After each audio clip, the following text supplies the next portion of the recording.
देश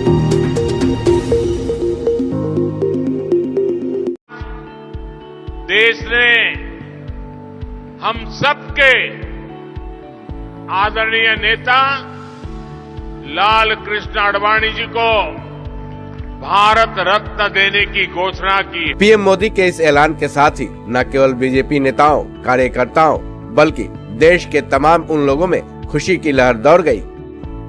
खुद लाल कृष्ण आडवाणी ने भी मीडिया के सामने हाथ जोड़कर इस सम्मान को मिलने के बाद के अभिवादन को स्वीकार किया। उनके चेहरे पर खुशी के भाव साफ तौर पर दिखे। लाल कृष्ण आडवाणी को मिले इस सम्मान के बाद बीजेपी के नेताओं ने अपनी खुशी जाहिर की। वहीं देश के तमाम राजनीतिक दलों के नेताओं ने भी अपनी अपनी प्रतिक्रिया दी।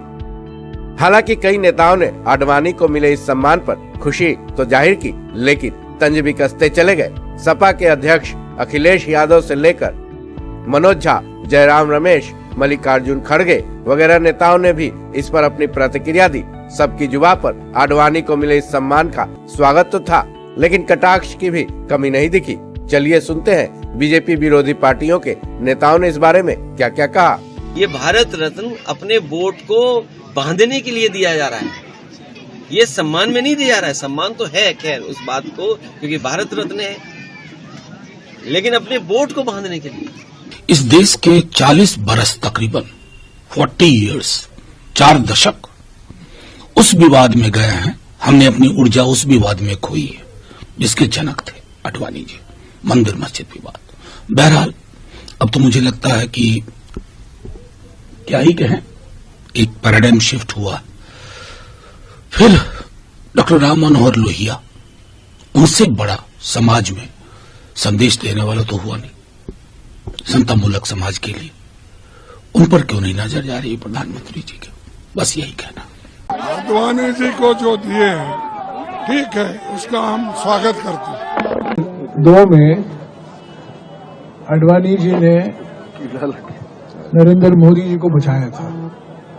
तत्कालीन प्रधानमंत्री अटल बिहारी वाजपेयी जी ने तत्कालीन मुख्यमंत्री गुजरात को अपना राजधर्म याद दिलाया था और उनको उस पद से हटाने वाले थे गोवा में, आपको याद होगा।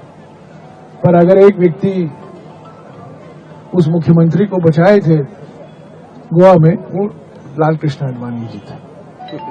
फास्ट फॉरवर्ड कीजिए 2014 को, 5 अप्रैल 2014, सीन है गांधीनगर में, और गांधीनगर में नरेंद्र मोदी जी हैं और लाल कृष्ण आडवाणी जी हैं। वो नामांकन पत्र भरने जा रहे हैं चुनाव के लिए, और आडवाणी जी ने एक बहुत मशहूर बयान दिया है जो हमारे भारतीय इतिहास में स्वर्ण अक्षरों में लिखा जाएगा। उन्होंने क्या कहा?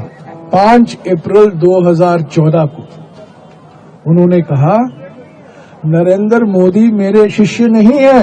नहीं, शुभकामनाएं आडवाणी जी को, और क्या कह सकते हैं। बस यही है कि भारतीय जनता पार्टी को और प्रधानमंत्री को भी बड़े देर सवेर आडवाणी जी याद आए, जो पिछले 8-9 साल में वो उनकी पार्टी के बड़े नेता रहे हैं। और एक तरीके से आज भारतीय जनता पार्टी जिस स्थिति में है उसमें मुख्यतः तो जो उसका आधारशिला रखी थी वो आडवाणी जी ने रखी थी। व्यक्तिगत रूप से कम हम लोग जो युवा हैं राजनीति में, उनको बचपन से देखा है जिस तरीके से भारतीय जनता पार्टी और इन लोगों ने उनके साथ व्यवहार किया था, वो बहुत अच्छा नहीं लगा उसका। लेकिन ठीक है, आज भारत रत्न मिला है तो उनको शुभकामनाएं। बीजेपी विरोधी पार्टियों ने लाल कृष्ण आडवाणी को भारत रत्न दिए जाने के बाद बधाई के साथ तंज भी कसा है। तो क्या ये तंज बीजेपी के इतिहास को देखते हुए कसा गया? क्योंकि बीजेपी में नरेंद्र मोदी काल के बाद आडवाणी के साथ हुए व्यवहार को शायद ही कोई भुला पाया हो। फिर भी भारत रत्न देश का सबसे ऊंचा नागरिक सम्मान है, जिसका कदर सबको करना चाहिए। इस खबर में बस इतना ही।